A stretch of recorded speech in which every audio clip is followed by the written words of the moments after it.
주시는 하나님의 말씀 사도행전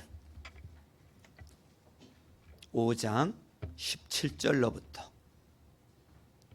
32절까지.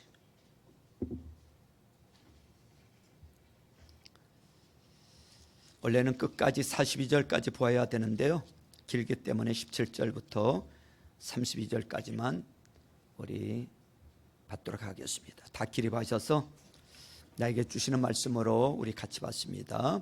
시작. 대제사장과 그의 지자들인 사두개파 사람들이 모두 시기심이 가득 차서 들고 일어나 사도들을 잡아다가 옥에 가두었다. 그런데 밤에 주님의 천사가 감옥문을 열고 그들을 데리고 나와서 말하기를, 가서 성전에 서서 이 생명의 말씀을 남김없이 백성에게 전하여라 하였다. 이 말을 듣고 그들은 새벽에 성전에 들어가서 가르치고 있었다. 그때에 대제사장이 그와 함께하는 사람들과 더불어 와서 공의회와 이스라엘의 원로회를 소집하고 감옥으로 사람을 보내어 사도들을 데려오게 하였다. 경비원들이 감옥에 가서 보니 사도들이 감옥에 없었다. 그리하여 그들은 돌아와서 이렇게 보고하였다. 감옥 문은 아주 단단히 잠겨 있고 문마다 간수가 서 있었는데 문을 열어 보았더니 안에는 아무도 없었습니다. 성전 경비대장과 대제사장들이 이 말을 듣고서 대체 이 일이 앞으로 어떻게 될까 하고 사도들의 일로 당황하였다. 그때 어떤 사람이 와서 그들에게 일렀다. 보십시오, 여러분이 옥에 가둔 그 사람들이 성전에 서서 백성들을 가르치고 있습니다. 그래서 경비대장이 경비대원들과 함께 가서 사도들을 데리고 왔다. 그러나 그들은 백성들이 돌로 칠까 봐 두려워서 폭력은 쓰지 않았다. 그들이 사도들을 데려다가 공의회 앞에 세우니 대제사장이 신문하였다. 우리가 그대들에게 그 이름으로 가르치지 말라고 엄중히 명령하였소. 그런데 그대들은 그대들의 가르침을 온 예루살렘에 퍼뜨렸소. 그대들은 그 사람의 피에 대한 책임을 우리에게 씌우려고 하고 있어. 베드로와 사도들이 대답하였다. 사람에게 복종하는 것보다 하나님께 복종하는 것이 마땅합니다. 우리 조상들의 하나님은 여러분이 나무에 달아 죽인 예수를 살리셨습니다. 하나님께서는 이분을 높이시어 자기 오른쪽에 앉으시고 용도자와 구주로 삼으셔서 이스라엘이 회개를 하고 죄사함을 받게 하셨습니다. 우리는 이 모든 일의 증인이며 하나님께서 자기에게 복종하는 사람들에게 주신 성령도 그러하십니다. 아멘. 서로 축복합니다. 여러분들 모습 처음에 오실 때 보면 너무 무서워요. 얼굴을 활짝 펴시고 옆 사람을 보면서 최대한 밝고 행복한 모습으로 서로를 축복해 주세요. 아셨죠? 자, 서로 옆 사람에게 축복해 줍니다. 하늘복 많이 받으세요. 예, 하늘복 많이 받으세요. 예. 따라서 해보세요. 하나님을 기쁘시게, 사람을 행복하게. 예, 부모님이 행복해야 누구도 행복해요? 자녀도 행복하고요. 내가 행복해야 뭐도 하게 돼요? 전도도 하게 됩니다. 목사님이 행복해야 누가 행복해져요? 성도가 행복해집니다. 오늘 우리 김광복 집사님이 찬양을 인도하기 전에 그런 멘트를 했어요. 그런 간정을 했어요. 어디 출장을 가면서 지난주에 목사님 이 설교를 유튜브를 통해서 설교를 들었는데 이게 지난주 설교였나? 다시 확인했다 그랬잖아요. 여러분, 오늘 여러분들이 말씀을 들어도요, 기억에 남는 거 그렇게 문 밖에 나가면서 그렇게 남는 거 그렇게 많지 않을 거예요. 여러분, 집중해서 들으시고요, 그리고 주중에 한두 번 꼭 다시 들으세요. 연속극만 그렇게 보지 마시고, 다른 유튜브 들어가서 다른 거 보지 말고 목사님 설교 한 번 더 듣기. 아멘. 그러면 훨씬 많이 남을 거예요. 자, 오늘 읽었던 본문을 보면은 사람들의 주목을 끌기에 충분한 여러 가지 사건들이 쭉 나열되고 있어요. 그런데 별로 주목하지 않고 집중하지 않고 그냥 여러 가지를 담아서 넘어가는 것 같은 느낌을 받아요. 먼저 앞부분을 보면요, 믿는 사람들이 더욱 늘어나면서 주님께로 나왔다 그랬어요. 붕이 일어났어요. 그런 얘기죠. 그런데 오늘 본문에 보니까 동시에 사도계파 사람들이 시기심이 가득해서 사도들을 잡아다가 옥에 가두었다 하는 얘기가 나와요. 그게 17절 18절이에요 그러니까 부흥과 동시에 핍박도 있다는 거예요. 우리가 이렇게 관심을 가졌던 인생은 투트랩이다, 그런 얘기가 나옵니다. 근데 우리는 되게 감명 깊게 받아들였지만 사실 성경을 보면 이거 별 관심 없이 그냥 슬쩍 넘어가는 것 같이 보여집니다. 또 다음에 나타난 게 뭐예요? 감옥에 갇혀 있었는데 하나님께서 도와주셔서 주의 천사들이 나타나가지고 옥문을 열고 끌어내버렸어요. 기적이 아닙니까? 옥문이 열리는 기적을 맛봤다. 그러면 막 호들갑을 떨고 막 대단한 간증을 하고 그럴 것 같이 보이잖아요. 그런데 한 절도 되게 짧은 한 절이에요. 슬쩍 지나가 버려요. 별 관심이 없어요. 그 다음에 맨 뒷부분에 보면 굉장히 길게, 오늘 읽지는 않았는데 33절부터 40절까지 굉장히 길게 장황하게 최고의 스펙을 가지고 있는 가말리엘을 소개를 하고 있어요. 이 혼란한 상태를 가말리엘이 나타나가지고 설득력과 응변력으로 결론을 내버립니다. 수습을 잘 해요. 그러면 인간적인 지혜를 볼 때, 이야, 가말리엘 이 사람 참 대단한 사람이다, 역시 똑똑한 사람이다, 이렇게 친송하고 넘어가야 될 것처럼 보여지는데 별로 중요하게 다루지 않아요. 어찌 보면 좀 쉽게 터치하고 넘어가 버린다라는 생각이 듭니다. 그러니까 무슨 얘기예요? 인생의 투트랩, 또 기적이 일어나고 최고의 스펙의 사람의 설득력, 이런 것에 대해서 전혀 관심 갖고 있지 않다라는 거예요. 성경을 쭉 읽어보면 관심은 딱 한 가지예요. 어디에 관심을 두고 있는가 하면 복음밖에 없어. 뭐에 밖에 없다고요? 그래서 오늘 이 본문에서 핵심적인 단어를 찾는다 그러면 단순함이야. 단순하게 복음에만 집중하더라는 거예요. 따라서 해보세요. 단순하게 복음에만 집중한다. 또 다른 말로 하면 예수님께만 집중하고 있다라는 거예요. 나머지는 온갖 잡다한 일이 다 벌어진다 할지라도 그냥 통으로 넘어가는 별거 아니다, 그런 태도를 취하고 있어요. 약간 역설적인 질문을 한번 해볼게요. 여러분 한번 생각해 보세요. 초대교회에 가장 많았던 게 뭐라고 생각하세요? 초대교회인데 우리 그동안에 초대교회에 대해서 사도행전을 쭉 살펴보았잖아요. 초대교회에 가장 많이 있는 게 뭡니까? 역설적이에요. 초대교회에 가장 많은 거 뭐라고? 사람? 역설적이게 초대교회에 가장 많은 게 뭐냐면 없는 거예요. 없는 거. 없다가 제일 많은 거야. 초대교회 내용을 보면 조직도 없다, 건물도 없다, 이거 다 내려놓은 게, 이거 다 모아놓은 게 뭐냐면 3장에 보면 은과 금도 내게 없거니와, 이게 모든 걸 총칭하는 거 아닙니까? 안전뱅이를 고칠 때 그 사건을 보십시오. 3장 6절에 보니까 은과 금은 내게 없거니와, 내게 뭐가 있다고 했어요? 나사렛 예수 그리스도의 이름의 능력이죠. 일어나 걸으라. 그러니까 없는 게 많아요. 제일 많은 게 뭐냐? 없는 거예요. 이것도 없고 저것도 없고 다 없다. 그게 뭐예요? 총칭으로 은과 금이 없다. 근데 있는 게 딱 한 가지야. 뭐가 있어요? 예수 이름의 능력. 예수 이름의 능력 하나만 가지고 있더라. 그게 초대교회의 이야기라는 거예요. 우리에게도 마찬가지 아닙니까? 복음이 뭔지 아십니까? 단순함이에요. 복음의 능력, 우리 신앙이 단순함이야. 예수의 능력, 예수에 대한 믿음, 이거 하나만 붙들면 제일 강력해질 수 있다는 거예요. 사도 바울도 그런 얘기하는 거 아닙니까? 우리가 표대를 향하여 그의 믿음 가운데 한 가지라는 거예요. 한 가지, 한 가지라는 거예요. 그러니까 과거 일이 아니라 원띵, 빌립보서 3장 13절로부터 14절에 보니까 오직 한 일, 한 가지 원띵이에요. 과거의 것은 다 잊어버리고 오직 한 일, 그걸 뭐라 그래요? 표대를 향하여, 목표점을 향하여, 목표를 가지고 목표점을 향하여. 또 동료가 뭐냐면 부르심의 상을 받으려고. 그러니까 다 뭐예요? 원띵 하나고 목표고, 또 하나는 뭐예요? 사명, 부르심이라는 거야.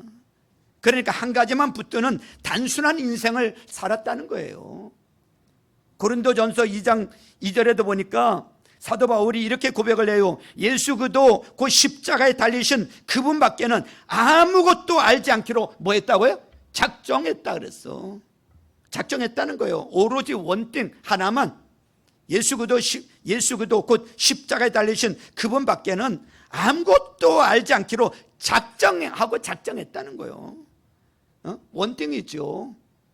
단순한 인생을 살았다. 이게 능력이라는 거예요. 그래서 진짜는 단순한 거예요. 가짜는 복잡해요. 예를 한번 들어볼까요? 믿음과 안 믿음, 믿음과 안 믿는 거, 어느 게 더 복잡해요? 안 믿는 게 훨씬 복잡해요. 안 믿을 때는 어떤 일이 벌어져요? 안 믿으니까 막 온갖 의심이 다 오잖아요. 의심은 가질 수가 무지 많아요. 이 의심하고 저 의심하고 뭐 여러 가지 있을 거 아닙니까? 그 다음 공허하고 허무하고, 그러니까 안 믿으려고 그러면 엄청 복잡해져요. 근데 믿으면 어떤 일이 벌어져요? 한 가지만 믿으면 돼. 누구만 믿으면 돼? 예수님만 믿으면 돼. 그러니까 단순해지는 거예요. 그러니까 우리가 복잡하다, 그런 얘기는 믿음이 없다는 얘기예요. 복잡하다는 것은 믿음 가지고 그냥 인생이 정리가 돼버려요. 단순하게 예수님께로만 집중이 되고 복음으로만 집중이 되더라는 거예요. 또 우리가 믿는다고 하는 사람들 가운데 초대교회에 많이 나오는 거 아니에요? 여러분, 율법과 복음 무엇이 더 복잡합니까? 율법이 훨씬 복잡하죠. 율법주의, 율법은요 수도 없이 복잡해요. 저도 다 몰라요. 설교하려도 너무 많아요. 그냥 대충 알고 넘어가요. 얼마나 복잡한지. 가짜는 복잡해. 그런데 복음은 뭐예요? 믿음 하나 붙잡으면 돼요. 예수 믿으면 구원받는다, 그거잖아요. 아멘? 믿음은요 단순한 거야. 가짜일수록 복잡해. 복음은 믿음 단순하잖아요. 너무너무 간단하죠. 열매도요, 한번 보세요. 열매도 마찬가지예요. 요한복음 15장에 보세요. 열매 맺는 비유가 나오죠. 포도나무와 가지에 대한 이야기가 나와요. 거기 2절에 보니까 열매 맺는 가지는 더 열매를 맺기 위해서 어떻게 한다고요? 깨끗하게 한다는 거예요. 잘라준다는 거예요. 전지질 한다는 거예요. 가지치기 한다는 거예요. 여러분, 가지치기는 훼손입니까? 아니에요. 훼손 아니에요. 가지치기를, 저도 식물을 기르다 보니까 저도 식물을 기르면서 가지치기를 해줘요. 훼손이라고 그러지 않아요. 가지치기를 잘 해줘야 식물도 예쁘게 자라고 멋있게 자라고요. 과수 같은 것도요, 가지치기를 잘 해줘야 집중이 되는 거예요.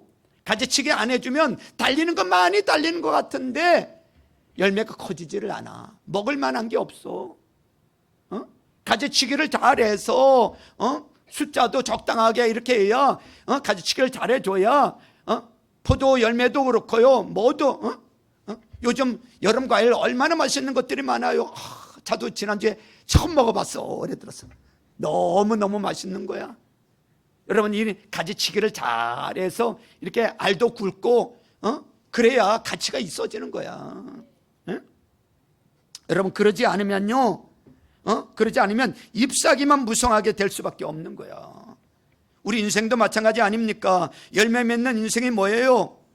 심플한 거야. 단순해야 돼.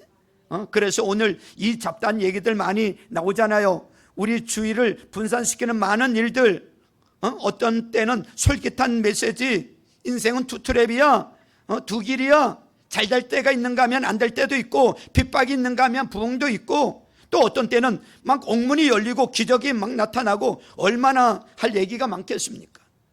그런 다음에 33절부터 40절까지 보니까 감말레엘이라는 세계 최고의 석학을 만났을 때 막 입에 침이 마르도록 찬사를 보내고 싶지 않습니까? 근데 그게 다 아무것도 아니라는 거예요. 단순하게 예수밖에 없다. 단순하게 복음밖에 없다. 그게 오늘 가르쳐주는 가장 중요한 메시지라는 거야. 가장 중요한 거. 다른 데에 10 빼지 말라는 거예요. 오늘 한번 검토해 봅시다. 이렇게 성경에 나와 있으니까 그냥 건널뛸 수는 없으니까 한번 쭉 살펴보고 가자고요. 여러분, 환경과 조건에 너무 신경 쓰지 말라는 거예요. 따라서 해보세요. 환경과 조건에 너무 신경 쓰지 말라. 아이고, 우리 집사님, 권사님 뭐 좀 합시다. 아이고, 환경이 이래서, 조건이 이래서. 아니요, 환경과 조건에 신경 쓰지 말라는 거예요.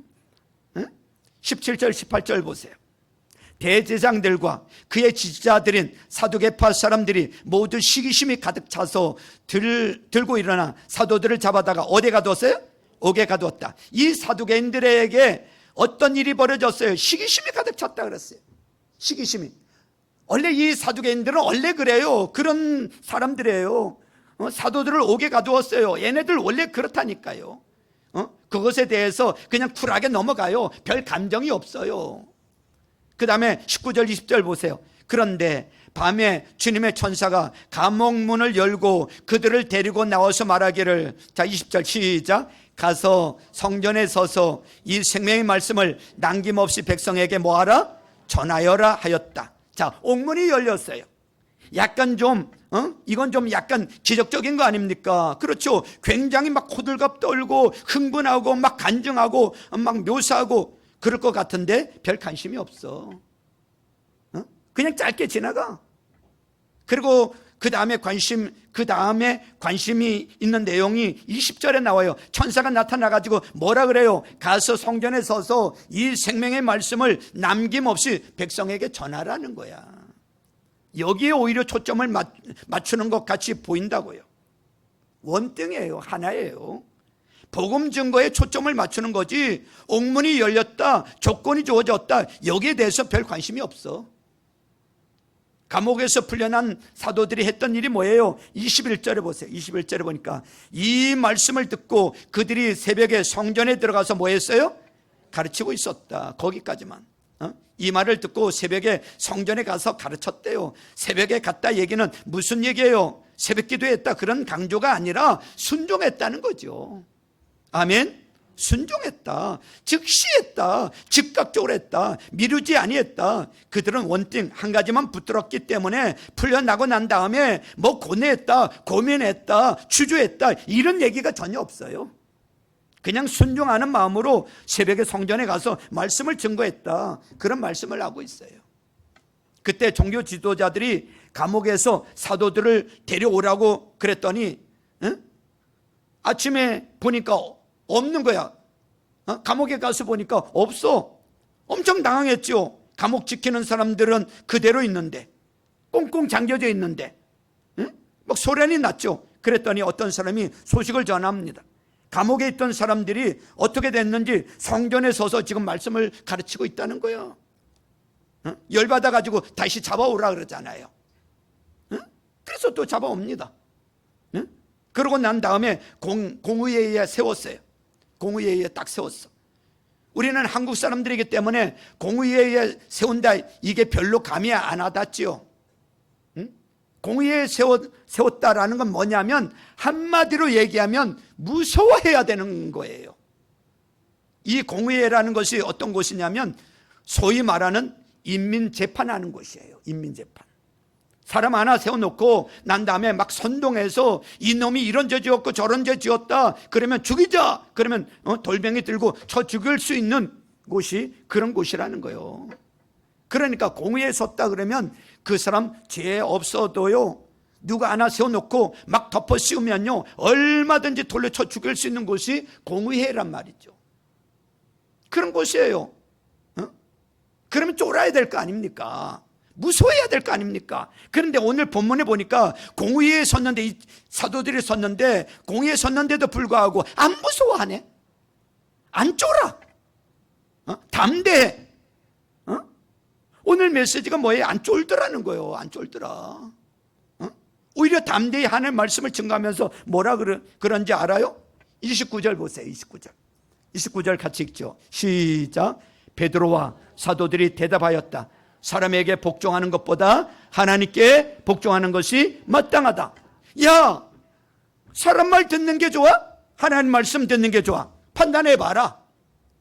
이미 끝난 얘기 아닙니까? 안 쫄더라는 거예요.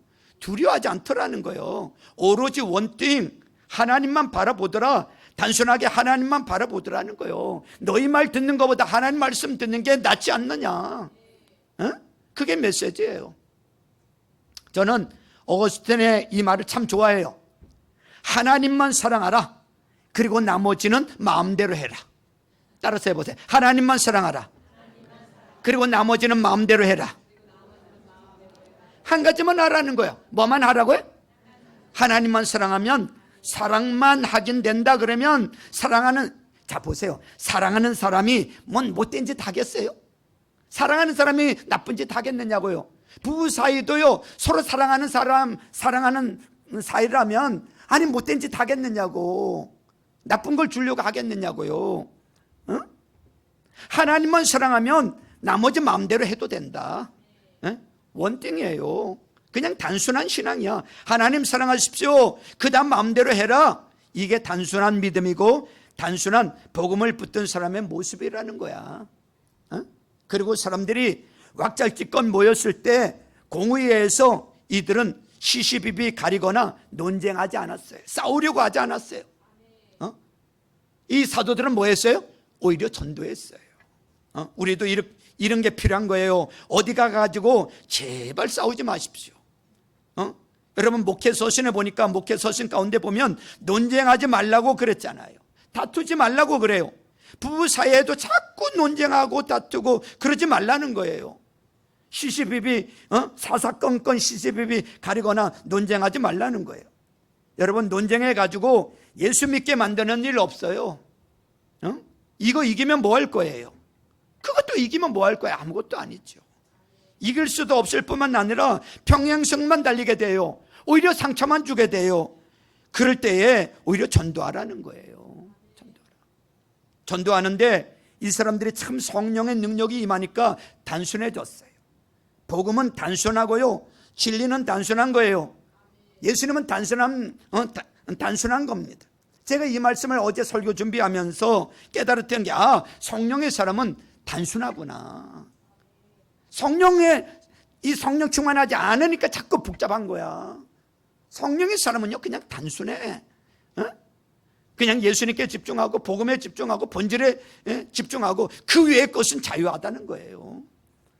진리 문제 아니면, 살고 죽는 문제 아니면 문제거리로 여기지 않아요.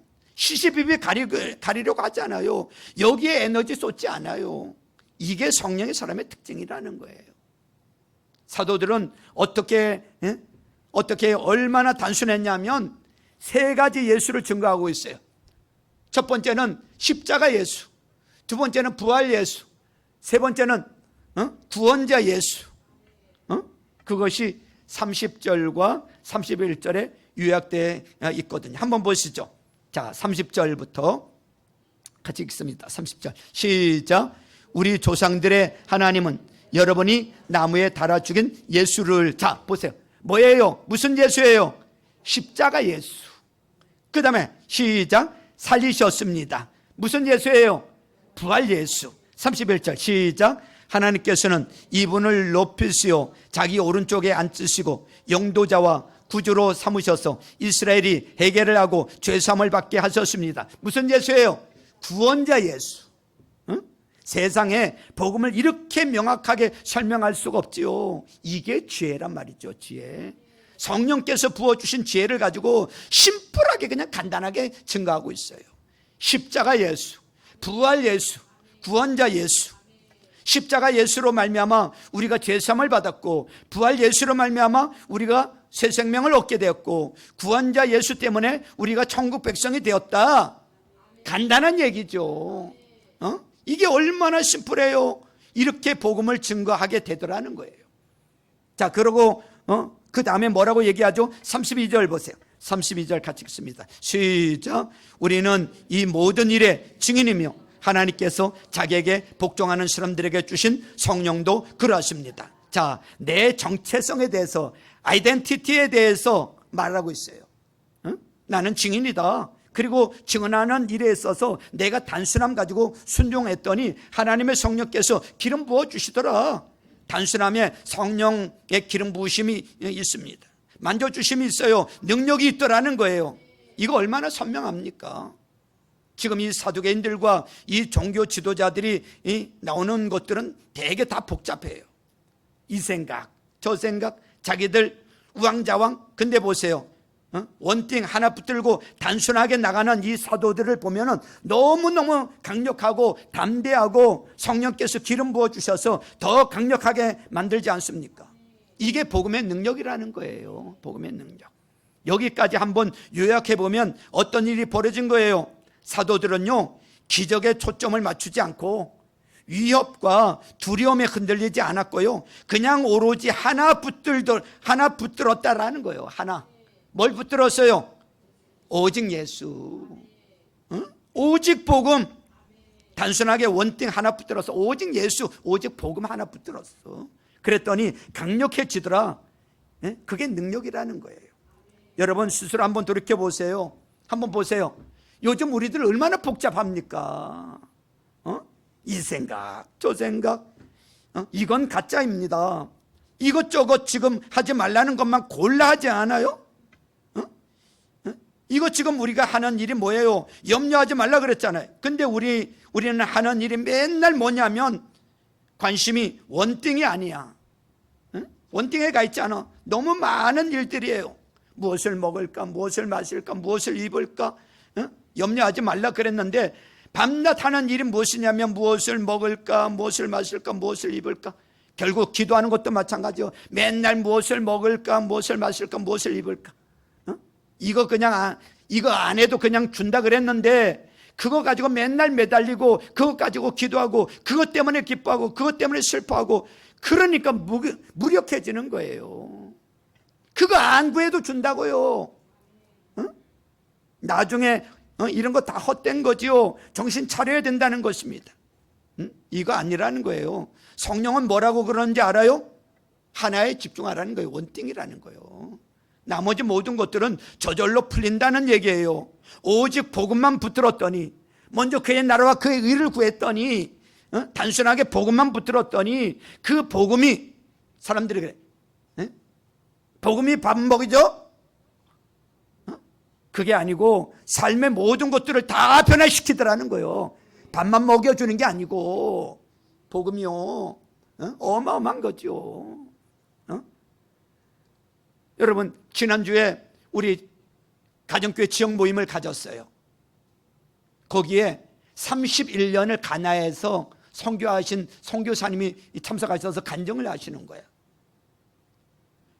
여러분 그 어려운 날에 가서 31년 동안 여러분 복음만 전했어요. 아니 이분들 그러면 어떻게 노후를 어떻게 할 거야? 가진 게 뭐 있어? 돈이 뭐 있어? 그런데 31년 동안 가나를 섬겼어. 영혼들을 섬기고 왔어. 그 가나에 사업하러 왔던 사람들을 또 섬겼어. 밥 먹여주고 재워주고, 미국에서 어떤 사람이 안 믿는 사람인데도 먹여주고 재워주고 그랬어. 그 미국에서 18년 후에 연락이 왔더라는 거예요. 18년 후에, 잊어버렸는데 18년 후에 연락이 왔어. 선교사님, 저도 예수 믿어요. 저 장로 됐어요. 안 믿던 사람이었는데 장로가 됐어. 미국 좀 오세요. 사업을 크게 성공하는 사람이 됐어. 다 비행기 티켓으로 보내주고, 다 미국 여행할 수 있도록 섬겨주고 2번이나 다녔대. 또 8개월 동안 거기 사업하러 왔던 사람이 사업하러 왔다가 이게 뭔가 잘못돼가지고 쫄딱 망한 사람을 그냥 먹여주고 재워주고 섬겨줬대. 그리고 이 사람이 다 정리하고 그냥 한국에 들어왔대. 그리고 7, 8년 후에 연락이 왔어. 하나님이 7, 8년 후에 이 한국에 들어와서 사업을 다시 시작했는데 하나님은 막 부어주신 거예요. 부어주셨어. 선교사님 좀 만나요. 그게 만났대. 선교사님한테 제가 아파트를 사드리려고 합니다. 그래서 여기 어디서 살고 싶으세요? 그래서 여기 딸 사위가 이 평택에서 목회를 하고 있어요. 그래서 평택에서 딸 사위 있는 데서 가까이 살고 싶어요. 그래서 평택에서 본인이 마음에 드는 아파트를 지목해 줬대요. 그랬더니 그 아파트를 사줬대요. 감동도 안 해요? 32평 아파트를 사주셨대. 선교사님 4분. 그 딸이 냉장고 하나 사줬대요. 아무것도 없어. 근데 또 연락이 왔어요. 가구점에서 뭐 필요한 거 없냐고. 우리 가구점 정리해야 되는데 이거 오다가 처리를 해야 되는데 뭐 필요한 거 없냐고. 우리 냉장고밖에 없고 다 필요하다고 그러니까 그냥 다 싣고 와서 다 채워놓고 가더래요. 하나님 앞에 공짜는 하나도 없어요. 하나님 앞에서는요, 그분이 그러는 거예요. 하나님 앞에서는요, 11조는 하늘에 계좌를 트는 거래. 그냥 11조는 하늘에 계좌를 트는 거고, 나머지는 하나님 섬기면서 또 목장하면서 성도들 섬기고 또 VIP 섬기고 또 헌금 드리고, 이런 것들은 하늘에 보니까 적어도 30%들어간 거. 30배 들어가는 거. 30배. 이 땅에서는 기껏해야 통장에 들어있어야 뭐 2% 3%잖아요.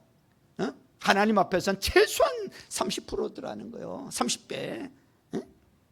여러분 볼링 쳐보셨죠? 여러분 볼링 핀이 몇 개예요? 10개입니다. 10개. 10개 핀을 다 무너뜨리겠다고 던지는 거 아니죠. 맨 앞에 있는 1번 핀 또는 그것을 킹핀이라고 부르더라고요. 킹핀. 저는 볼링을 잘 못 쳐요. 잘 못 치는데 이 선수들 같은 경우 이렇게 TV에서 보니까 이야 기가 막히게 치더만 탁 굴리니까 아주 이게 탁 굴러가면서 스핀이 쫙 돌아가서 1번과 3번 사이에 그 핀을 정확하게 가서 탁 때리면요 그냥 10개가 탁 스트라이크 딱 돼버려. 다 깨버리는 거야. 우리 인생도 마찬가지라는 거예요. 단순하게 하나 붙들라는 거예요. 하나 때리면 나머지 다 되는 거예요. 저는요 그냥 볼링 그냥 직선으로 던지는 것밖에 못해요. 직선으로 던져도요 그 1번 킹핀 하나만 그것만 보고 던져도요 대략적으로 몇 개는 넘어져요? 대략적으로 한 7개는 넘어져요. 7, 8개는 넘어져. 어떨 때는요 뭐도 돼요? 10개도 넘어가고 스트라이크도 되고 그런단 말이죠. 자, 우리 인생이 그렇다고요. 킹핀이에요. 하나에 집중하는 거야. 그러면 거기에 8, 90%는 성공적인 인생을 살더라는 거야. 그걸로 나머지 우리에게 필요한 것들이 다 이루어지게 된다는 것입니다. 그런데 우리는 너무 복잡해요. 이것저것 따지다가 아무것도 안 되는 경우가 많이 있다는 것입니다. 여러분 주일 예배하러 오셨지요? 하나님께 집중하세요. 성령님께 민감하십시오. 오히려 성령님은 뒷전이고 그냥 사람의 말에 귀 기울이고 그 말에 민감한 사람들이 있어요. 반대가 돼야 돼요. 한번 따라서 해보세요. 민감할 것은 민감하고 둔감할 것은 둔감하자. 민감할 것은 민감하고 둔감할 것은 둔감하자. 아니 이게 반대가 돼가지고 민감해야 되는 것은 둔감해가지고 둔감하고 둔감해도 되는 것은 민감해가지고 하여튼 집에 가가지고 그 사람의 말을 끄집어내가지고 되씹어보고 묵상하고 시험 들고 그러지 말고 둔감해도 될 것은 좀 버리세요. 삶이 단순해져야 돼요. 성령의 사람은 단순한 거예요. 하나 붙드십시오. 단순함. 복음은 단순한 거야. 예수가 단순한 겁니다. 생명 단순한 거예요.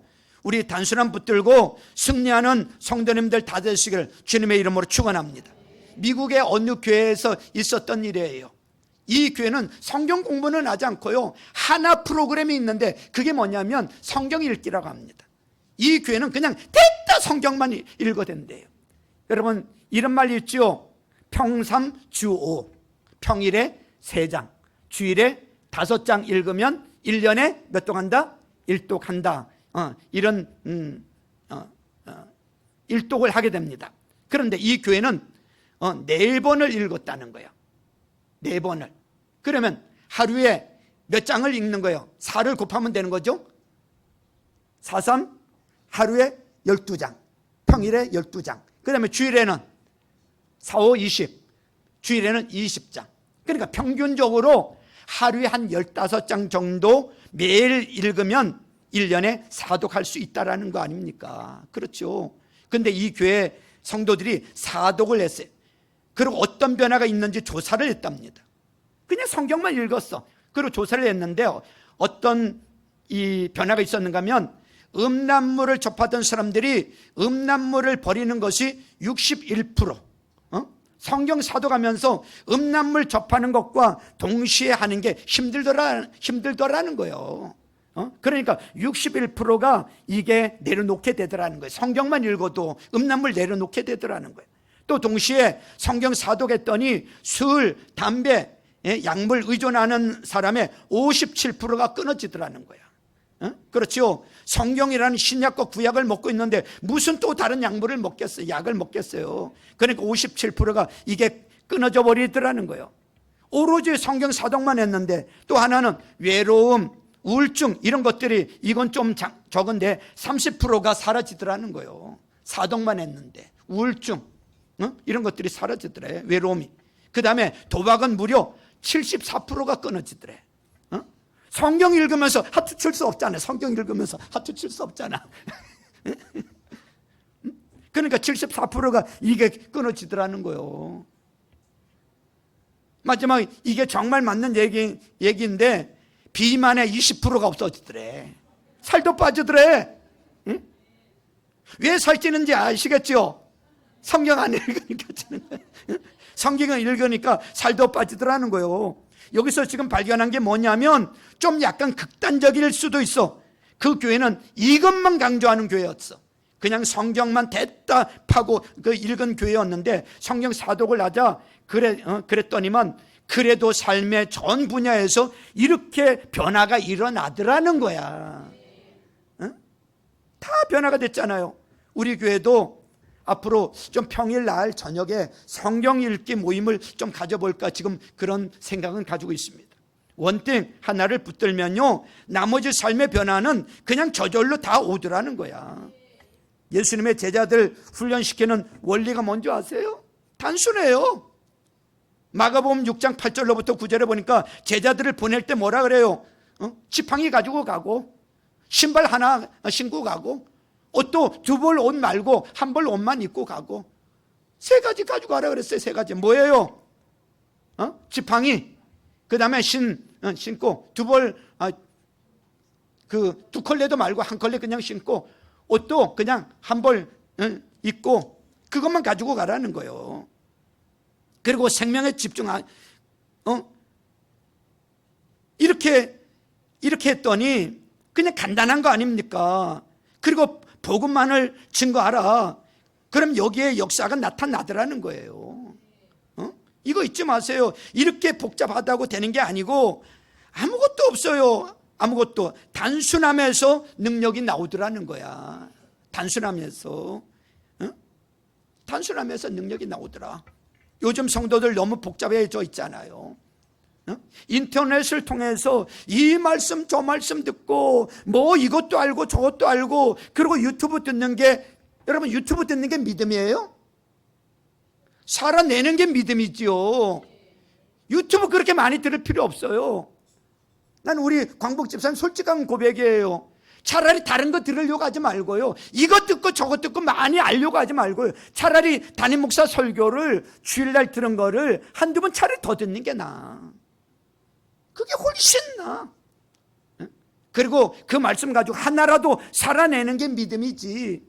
무슨 많이 안다고 이거 알고 저거 알고 이거 들었다고 해서 그게 믿음입니까? 오늘 그 말씀을 우리에게 하고 있다는 것을 잊지 마세요. 이게 성도들의 모습이에요. 그 다음에 뒤에 나오는 모습은요 그냥 간단하게 설명하고 오늘 마칠게요. 33절부터 40절까지 보면 가말레일이라는 사람에 대한 이야기가 나와요. 34절에 보면 가말레일. 자 여기 보세요. 이 가말레일은 최고의 스펙을 가진 사람이요, 최고의 학벌을 가진 사람이요. 여러분 우리 자녀들, 우리 청년들, 학생들 얼마나 스펙 쌓으려고 몸부림칩니까? 좋은 대학 가려고, 좋은 직장 가려고 얼마나 스펙을 쌓아요? 미국 연수, 어학 연수 갔다 오고, 일본, 중국, 하여튼, 여러분, 그런데 제가 아는 어떤 분이 있는데 4개 국어를 아주 잘하는 분이세요. 근데 지금 아무것도 안 해. 언어도 쓰지도 않고 선교도 안 가. 그럼 뭐 하려고 그랬는지 지금 벌써 50이 넘었는데 이해가 안 돼요. 그렇게 죽어라 스펙 쌓아가지고 뭐 하는 거야? 이거 아무것도 아니죠. 지금 최고의 스펙을 가진 이 가말리엘, 바리새파 사람이에요. 율법 교사래요. 존경받는 사람이래요. 모든 것을 다 갖춘 사람이라는 뜻이에요. 이런 사람이 뭐라고 설득을 하는가 하면, 이런 사람이 예수를 모르는 거야. 그렇게 스펙을 가지고 학벌을 가졌는데 예수를 몰라.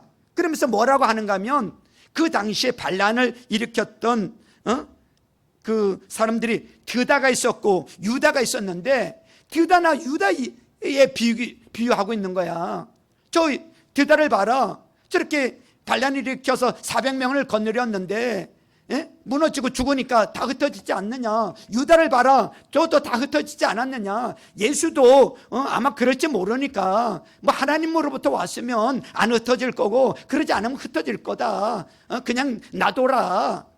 그 이야기란 말이죠. 여러분, 아무리 공부를 많이 하고 똑똑하고 그래도요, 스펙을 많이 쌓아도 예수 모르면 깡통이야. 예수 없으면 아무것도 아니라는 얘기예요. 우리의 자녀들 열심히 스펙 쌓도록 해줘야 돼요. 열심히 공부하도록 해줘야 돼요. 지금 내일부터 시험이에요, 애들. 열심히 공부하게 해줘야 되겠죠. 그러나 이 애들 스펙만 쌓으면 안 돼요. 예수를 아는 아이들 돼야 된단 말이죠. 예수 모르면 소용없다 이거야. 스펙만 쌓아가지고는 안 된다는 거야. 스펙도 열심히 쌓아야 되지만 정말 예수를 아는, 그게 뭐예요? 빌립보서, 사도 바울이 빌립보서 3장 8절에 말씀한 내용 아닙니까? 그도 예수를 아는 지식이 가장 고상하다. 그래서 모든 걸 해로 여기고 배설물로 여겼다. 사도 바울이 어떤 사람이에요? 가말리엘 문화생이에요. 그 스승한테 배운 사람이에요. 최고의 스펙을 가지고 있던 사람이에요. 그런데 예수를 딱 만나고 나니까 이 가말리엘 이 문화생 이거 아무것도 아니네. 다 배설물로 여기고 예수를 아는 지식을 가장 고상한 것으로 여기게 되잖아요. 여기서 고상하다는 이 말의 의미가 뭐냐면, 고상하다, 어떤 우아하다 그런 뜻이 아니라 다른 차원의 생명이라는 거예요. 다른 차원의 생명. 여러분, 우리 자녀들 스펙도 열심히 쌓아야 되지만 예수를 아는 지식을 갖고 다른 차원의 생명을 가지고 사는 우리 아이들 돼야 될 줄로 믿습니다. 이 땅뿐만 아니라 영생을 알게 되잖아요. 하나님 세계를 알게 되고 구원이 뭔지 천국이 뭔지를 알게 되는 하나님의 자녀가 돼야 된다는 것입니다. 여러분, 예수를 아는 지식으로 자라기를 주님의 이름으로 축원합니다. 주님의 이름으로 축원합니다. 그리고요, 여기 보세요. 이 사도들이 다시는 예수의 이름으로 말하지 못하게 하고 매를 맞고 이제 보내줬어요. 고난이 왔어요. 고난이 있어요. 그런데도 불구하고 이들은요, 예수로 인해서, 자 41절 보세요. 41절. 사도들은 예수의 이름 때문에 모욕을 당할 수 있는 자격을 얻게 된 것을 뭐 했다고요? 기뻐했다 그랬어요. 그러면서 공회에서 물러났다는 거예요. 아, 예수의 이름으로 인해서 자기들이 이 모욕을 당하고 고난당하는 것에 대해서 기뻐하게 됐다는 거야. 이야, 나도 예수 위해서 살다가 이런 고난도 당하고 기뻐하게 됐다는 거야. 그걸로 인해서 기뻐하고 끝난 게 아니고, 그 다음에 42절 보세요. 42절 같이 읽죠. 시작. 그들은 날마다 성전에서 그리고 이 집 저 집에서 쉬지 않고 가르치고 예수가 그들임을 전하였다. 그걸로 기뻐하는 걸로 끝나는 게 아니고, 나와서 날마다 성전에서 그리고 이 집 저 집 돌아가면서 쉬지 않고 가르치고 예수가 그리스도임을 전했다는 거야. 응? 여러분, 이게 복음의 능력이에요. 응? 할렐루야. 응? 여러분, 이런 사람들은 하나님의 축복이 임하게 될 줄로 믿습니다. 제 인생에 구절이 있어요. 제 인생에 말씀이 있어요. 그게 마태복음 6장 33절이에요. 응? 애우는 사람은 같이 한번 해보세요. 시작. 너희는 먼저 그의 나라와 그의 의를 구하라. 그리하면 이 모든 것을 너희에게 더하시리라. 믿습니까? 하나님 나라와 의만 구하면 된다 이거예요. 원땡이야. 단순한 거예요. 여기 하나 붙들면 된다는 거예요. 먼저 그러면 나머지는 다 더해 주시겠다는 거예요. 저절로 생기는 겁니다. 먼저 그의 나라와 그의 의를 구하라는 거예요. 이 모든 것을 더해 줄게. 걱정하지 말라는 거야. 할렐루야. 통독 하나만 했는데도 삶의 모든 문제가 막 변하잖아요. 예수 하나 붙들고 오직 복음 하나 붙들면 인생의 모든 것이 다 변화가 될 줄로 믿습니다. 무가치한 인생에서 가치 있는 인생으로, 영광스러운 인생으로 다 변화될 줄로 믿습니다. 오직 예수만 붙들 수 있는 믿음의 사람들 다 될 수 있기를 주님의 이름으로 축원합니다. 축원합니다. 자, 우리 이 시간에 찬양 하나 부르고 기도할 텐데요. 믿음과 삶이라는 찬양입니다. 우리 교회에서는 처음 부르는데 이 가사를 좀 여러분들이 잘 생각하셔야 돼. 자, 우리 이